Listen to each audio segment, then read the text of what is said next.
Hello friends, योग institute के इस ऑनलाइन प्लेटफॉर्म में आप सभी का स्वागत है। दोस्तों, आज हम पढ़ेंगे शब्द विचार के बारे में कि शब्द विचार के अंतर्गत हमें किन किन चीज़ों का अध्ययन करना है और शब्द कितने प्रकार के होते हैं और शब्दों के हर एक प्रकार को हम आज डिटेल से पढ़ने वाले हैं। तो चलिए देखते हैं कि शब्द क्या होता है।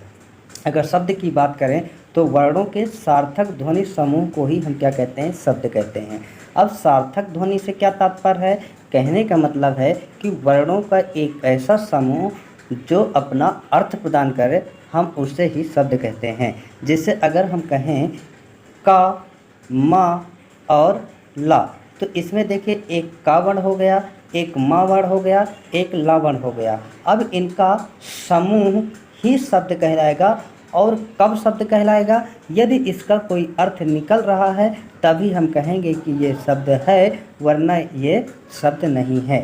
अब यहाँ पे देखिए, एक वर्ण हो गया का और दूसरा वर्ण हो गया मा और तीसरा वर्ण हो गया ला। अगर हम कह दें ला मा का, तो हम लमक, इससे हम शब्द नहीं कहेंगे क्योंकि इसका कोई सार्थक या इसका कोई अर्थ नहीं है। अब सही अर्थ होने पर ही हम वर्णों के सार्थक वर्णों के समूह को शब्द कहेंगे। तो ना तो ये है और ना तो मा का ला, ना तो हम इसको शब्द कहेंगे, ना तो हम ला मा का, ना तो हम इसको शब्द कहेंगे। क्यों? क्योंकि इनका कोई भी सार्थक शब्द नहीं बनता है। हम जब का, फिर मा और ला, हमने इसको इस प्रकार से वर्णों का समूह बनाया कि इसका एक अलग अर्थ, एक सही अर्थ प्रकट हुआ। और कमल, जिसका तात्पर्य होता है नीरज, तोयज, अम्बुज, ये एक प्रकार का पुष्प है, अतः इसका एक अपना निश्चित अर्थ है। कहेंगे हम कि ये वर्णों का समूह एक शब्द है। ठीक है, उम्मीद करता हूँ कि शब्द की परिभाषा आपको अच्छे से समझ में आ गई होगी।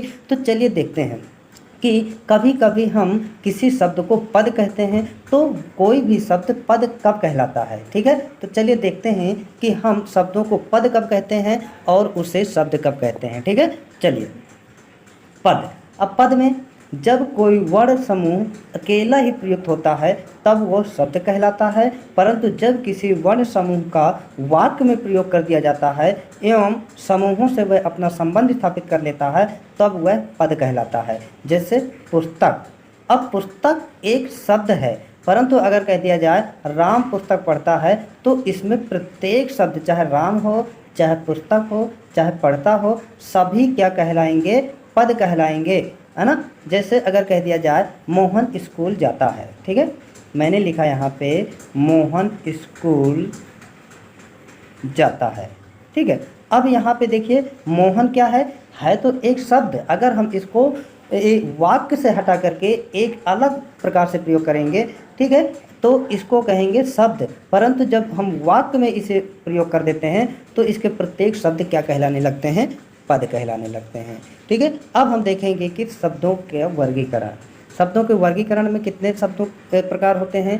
तो शब्दों का वर्गीकरण निम्न 4 आधारों पर किया जाता है। कौन सा? उत्पत्ति या सोर्स के आधार पर, फिर व्युत्पत्ति या रचना के आधार पर, और तीसरा है अर्थ के आधार पर, और चौथा आधार है इसका रूप परिवर्तन के आधार पर। अब देखेंगे कि उत्पत्ति या स्रोत के आधार पर, ठीक है, कितने होते हैं। चलिए देखते हैं। उत्पत्ति या स्रोत के आधार पर, इस आधार पर शब्द 5 प्रकार के होते हैं। कौन से हैं वो 5 प्रकार? तो एक होता है आपका तत्सम शब्द, दूसरा होता है आपका तद्भव शब्द, तीसरा होता है आपका देशज शब्द, और चौथा होता है आपका विदेशज शब्द, और पांचवा होता है आपका संकर शब्द। ठीक है, तो पहला कौन सा हो जाएगा? तत्सम, दूसरा तद्भव, तीसरा देशज, चौथा विदेशी शब्द या विदेशज शब्द, और पांचवा प्रकार है आपका संकर शब्द। ठीक है, अब देखेंगे कि तत्सम शब्द क्या होते हैं। तत्सम शब्द तद धम सम के योग से बना है। यहाँ तद का अर्थ उसके, किसके? संस्कृत के, तथा सम का अर्थ है समान। अब यहाँ पे देखो, तद का अर्थ है उसके। अब उसके से क्या तात्पर्य है? यानी संस्कृत के, और सम का अर्थ है समान, यानी संस्कृत के समान वे शब्द जो संस्कृत के समान होते हैं सभी शब्द क्या कहलाते हैं? तत्सम शब्द कहलाते हैं। या हम कह सकते हैं कि संस्कृत भाषा से लिए गए प्रत्येक शब्द जो हिंदी में हूबहू प्रयोग कर लिए जाते हैं तत्सम शब्द कहलाते हैं। ठीक है, देखिए यहाँ पे लिखा है प्रत्येक भाषा की एक मूल भाषा होती है, उस मूल भाषा के समान प्रयुक्त होने वाले शब्द तत्सम शब्द कहलाते हैं। यानी संस्कृत भाषा से हूबहू उठा लिए गए शब्द तत्सम शब्द कहलाते हैं। ठीक है, उम्मीद करता हूँ आपको समझ में आ गया होगा। देखिए, हिंदी की मूल भाषा संस्कृत है, अतः ऐसे शब्द जो संस्कृत के समान ही हिंदी में प्रयुक्त होते हैं वे सभी शब्द तत्सम कहलाते हैं। जैसे आम्र, सूर्य, चंद्र, अग्नि, क्षेत्र इत्यादि। अब देखेंगे कि तद्भव शब्द क्या होता है। तद्भव मतलब संस्कृत के, अगर सिंपल भाषा में मैं कहूँ तो संस्कृत के वे शब्द जो हिंदी भाषा में तोड़ मरोड़ करके या उसका रूप परिवर्तन करके हिंदी में प्रयोग किए जाते हैं तो वे शब्द कहलाते हैं तद्भव शब्द। यानी लिए तो गए हैं संस्कृत भाषा से लेकिन उनका विकृत रूप हिंदी में प्रयोग किया जाता है तो उन्हें हम कह देते हैं क्या? तद्भव शब्द। ठीक है, चलिए देखते हैं क्या है।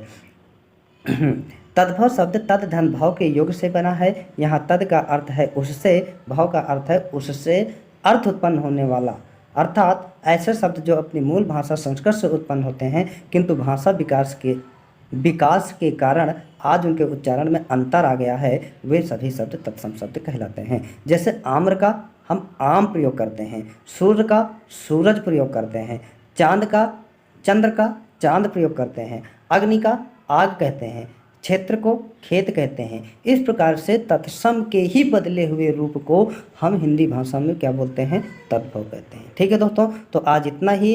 अब इसके जो अगले देशज और विदेशज संकर शब्द हम अगले वीडियो में पढ़ेंगे। तब तक के लिए मैं आपसे विदा चाहूँगा। आप हंसते रहो, मुस्कुराते रहो और बने रहो हमारे YouTube चैनल के साथ। ओके, धन्यवाद, थैंक यू। जय हिंद, जय भारत।